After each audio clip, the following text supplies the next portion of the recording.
মানে আমার শুরু হয়ে গেল। তুমি বলো না নিশা ভাইয়া কেমন লাগলো? অসম্ভব সুন্দর লাগছে। তুমি পাইবেন সালাম করো।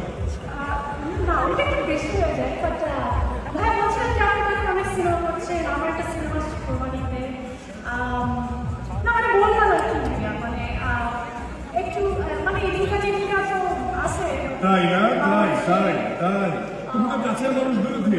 এখন আবার তাকে দেখে খুব শাকিব খানের সাথে সবার কাজ করার স্বপ্ন তোমার সাথে আমার কাজ করার স্বপ্ন সুন্দর রিকোয়েস্ট। হ্যাঁ ভাইয়া প্লিজ আপনার নেক্সট ছবিতে কি মানে আমি একটা অডিশন নিতে পারি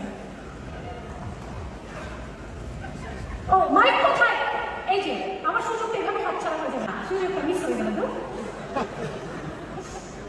হ্যাঁ ভাইয়া তোমার অডিশন লাগবে না থ্যাংক ইউ সো মাচ আমি থেকে সারপ্রাইজ প্রিপেয়ার করে রেখেছি আগামী বছর ঈদে তোমার সিনেমা রিলিজ হচ্ছে তাই তো বাট এই বছর ঈদে আমার তাণ্ডব সিনেমা রিলিজ হচ্ছে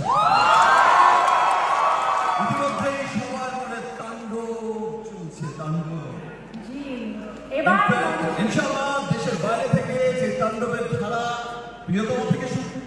প্রিয়তমা শুরু করেছিলাম বিদেশ যাত্রা এখন সে তাণ্ডবে সেটা মনে হয়েছে যে আমি আমার কস্টিউম ডিজাইনারকে একটু পান করে বলেছিলাম যে আমার লাস্ট সিন ছিল যেটা সেটাই শুধু একমাত্র সুন্দর চেহারার একটা লুক ছিল স্টাইলিশ লুক ছিল তো একটু ফান করে বলেছিলাম শোনো এমন একটা ড্রেস আমাকে পরাতে হবে যে ড্রেসটা দেখলে আর যে লাস্ট লুকটা দেখলে ধরো দেশে তো দু চারটে এমনিতেই পরে ওভারসিজে যেন দু চারটে পরে যায়